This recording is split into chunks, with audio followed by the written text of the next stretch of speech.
All right, so one of the most common questions I get when people start off with me on a coaching capacity or something like that is, how do I choose what weights to use? And it's actually kind of a long question, so I'm going to go over it, and we're actually going to do two separate lessons. One on isolation exercises, which is more like your bicep curl where one joint is working. And we're going to do another with compound exercises where, like in a push-up or a bench press or something like that, multiple joints are moving at a time. So obviously you're going to use more weight for your compound exercises, your bench presses and your pull-ups and, like rows and split squats and lunges and all this, versus your isolation exercises, which for some of them 5 pounds might be challenging, and in no foreseeable future will you be using more than 7 or 10 pounds on some of your isolation exercises, and that's totally normal. So there's 3 ways to make a rep more challenging. Obviously, add weight, add reps. You can add sets, but we're not going to talk about that today. And the third one is actually to feel the muscles working more, which in my opinion, like, it'll work for anything. Like feeling the muscles work more in a bench press is great, but it typically applies a little bit better to isolation exercises, because the thing is because you're using so little muscle in relative to your whole body, and because you're using so little weight, like if this is challenging on a bicep curl for someone, they're not going to be using 15 pounds, triple the amount anytime soon. Just like someone who finds 50s challenging on a dumbbell bench press isn't going to be using 150 pounds anytime soon. For that matter, probably, almost definitely never in their life. So the reason why we're talking about this is because if 5 is challenging, there's a good chance in like 4 months from now, 7.5 is still going to be challenging. So obviously when you first start off with your isolation exercises, like rule of thumb for choosing weights, go lighter. Focus on form first, but go lighter rather than heavier. And if you don't know what lighter is, choose the lightest weight. Like if I'm doing a bench press, if I'm doing a dumbbell curl and I don't know how much weight to use, grab the lightest weight on the rack and go do your reps perfectly.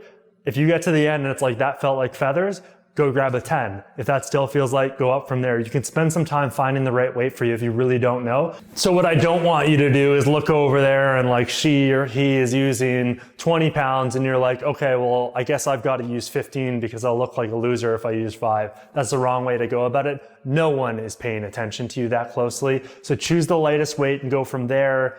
And once you find a challenging weight, you're going to find out that, like, let's say you choose 25, and this is a little bit harder. So I'm going to do like, just a basic 1-arm bicep curl. And let's say I get to 10 reps like this, and if I chose a 30, it would be way too much. And that's probably what would happen. If you choose the higher weight at a certain point, it might feel like too much of a jump. So at that point, your best idea is, like we talked about, those 3 ways to improve a rep. Go from choosing a couple more reps rather than adding weight, which applies better, in my opinion, for isolation exercises. For compound lifts, you're going to find you're going to be able to add weight a lot more often. We'll go over that in the next video. But if you were doing 10, like if you got a 3 times 10, like a 3 sets of 10 rep and set scheme, and you got to 10 with these, and then you went and grabbed the 27.5 or the 30 and it was too much and you could only get like 6, I would say go back to this and add a couple reps and do 3 times 12. Or if even that's too hard, go to 3 times 10 and really feel this muscle work better. So the third way to make a rep more effective is to actually feel the muscle work better. So even if you do the same amount of, 3 sets of 10 with the same amount of weight as you did last week, don't feel like never feel like you're wasting your time for doing the same amount of weight as you did last week, because you could be on the couch doing absolutely nothing. But if you want, squeeze the weight harder, feel the muscle work more, and make that your progress. And over time, you're going to be able to do a couple more reps or a little bit more, or, in time, you'll change up your program so that you're doing either a different exercise or you're supposed to be doing less reps with this or something, or, things will change up. But you're going to hit points where you're not going to be able to add weight on your isolation exercise, whatever they are. And what are your isolation exercise? Your lateral raise, your rear delt raise, your curls, your tricep extensions, any exercise you can think of where only one joint is working at a time. And I'm talking about like not with a fly where 2 joints are working. We're talking about like one joint is actually working on the weight, rather than a dumbbell bench press or a push-up where you've got shoulder and elbow working at the same time on both sides, or lunge where hip and knee and sort of ankle is working as well. So focus a little bit more on adding reps or feeling the muscle more, but know it's very normal that if you're doing like 5 pounds for a lateral raise, and that feels sort of challenging, but you could do more, you might find out that 10 pounds is really hard, and it may take you months to get up to 10 pounds, and that's totally normal. Like, I use 20 pounds for my lateral raises. So if you're just starting out and you grab 5 and it's somewhat challenging, just remember, like I've deadlifted 550 pounds. You're never gonna be like setting big PRs and using big weights on lateral raises and bicep curls. I think my bicep curl is still 30 and 35 pounds for the most part. So just to give you an idea that if you're doing these exercises with lighter weights, you're not going to be adding weight to them every session. You're not going to be adding weight to them every month. In the early going, you'll probably add weight a little bit more, but over time, it's going to slow down, and that's fine. So focus on squeezing the weight harder, feeling the reps more, feeling the muscle more, or adding reps over time. But the big idea is that you're changing these exercises month to month or every couple months, or changing the reps and doing different things like that.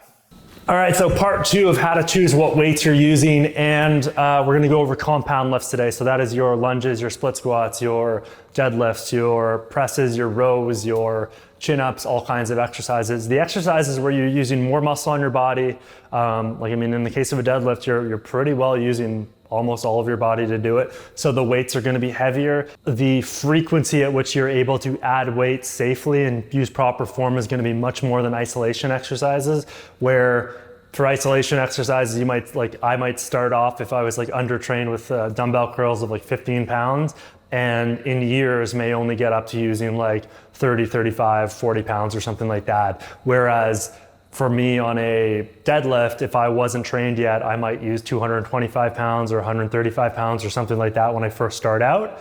And I may get up to using reps of, 350, 400, 450, something like that. So the weights can get much higher when you're using a lot more of your body, which only makes sense. And like I said in the isolation exercise video, where I think at a certain point, like adding weight is always the king. Like the stronger you are, the lower your body fat's usually gonna be, the easier it is to add muscle and all this stuff. But for isolation exercise, like I said, it gets to a certain point where you're not gonna add weight all the time, so you need to focus on adding reps or improving the quality of your reps by focusing on the muscle a little bit more. For compound exercises, you're gonna be able to add weight more often. And of course, at some point that slows down as well, but in the early going, there's gonna be a while before you can choose. And again, start off with a lightweight if you don't know what to start off with. Like if you don't know what to use for a dumbbell bench press or a dumbbell row or something like that, grab 5 pounds. It's probably going to be light. 10 pounds will probably still be light. 15 pounds might start to feel heavy if you're new. And then go there. But don't look over at the guy over there using 50 pounds and be like, wow, I better use more than 30 pounds or else he's going to think I'm a loser. He's not paying attention to you. You can add, there's 3 ways to improve a rep. Add weight, add reps, or improve the quality of the rep. And although obviously we want rep quality to be great, the ability to feel muscles isn't quite the same as it is for isolation exercise, probably because there's just more muscle working, so it's hard to focus on anything. Whereas when you're doing a bicep curl, you can focus on the one muscle and really feel it. So adding weight and adding reps, so if you get a 3 times 10, 3 sets of 10, and let's say you're doing a dumbbell bench press with 50 pounds, and 50 pounds feels a little bit too heavy and you're gonna only do 6 reps with it or something like that, I would rather you add on a few pounds. If you can get to 8 reps, that's cool. I usually like people to stay somewhere within about 2 of the sets and reps that I give you, or within the reps that I give them. But if adding weight feels like too much, see if you can add a few reps with it. If adding a few reps with it feels hard on any given day, that's okay too. That's gonna happen. You're gonna have crappier days in the gym. But just try and focus on getting some good reps in, squeeze the weight, dominate the weight a little bit more than you did last week. And next week you may come back and add a few reps or even add weight. Or we may need to wait for a program change before we can change some things up to avoid plateaus. But the keys here are, if you don't know, use less, not more. Don't use the person beside you to gauge how much weight you're gonna use. If something feels light, you're gonna know it, but focus on form first. And again, add weight, but soon that's gonna get harder, and you may have to do a couple weeks in a program where you're adding reps or just focusing on doing the same as you did last week, and that's totally okay too.